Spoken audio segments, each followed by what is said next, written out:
আসসালামু আলাইকুম প্রিয় দর্শক, আপনারা সবাই জানেন আমাদের বাংলাদেশের চলচ্চিত্র অভিনেতা চিত্রনায়ক অনন্ত জলিলের এজেআই গ্রুপ যে গার্মেন্টস কোম্পানি আছে, ফ্যাক্টরি আছে, দীর্ঘদিন যাবৎ সুনামের সহিত অনেক সুনামের সহিত সে ব্যবসা করে আসতেছিল।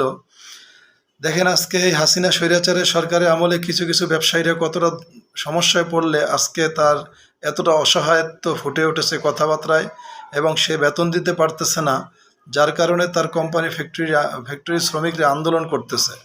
আমরা তার মুখ থেকে তার কথাগুলো একটু শুনি, একটু শুনুন। আমাদের সবার অ্যাকাউন্ট ছিল রকেটে। আমি এই অ্যাকাউন্ট ট্রান্সফার করছি আমাদের ছিল নগদে। আমরা এই নগদের দিকে এটাকে ট্রান্সফার করছি হলো রকেট আর বিকাশে।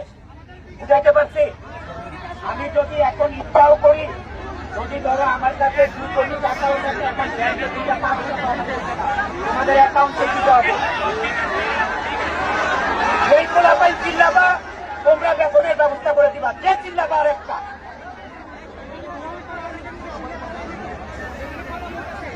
ধন্যবাদ সবাইকে। 13 তারিখ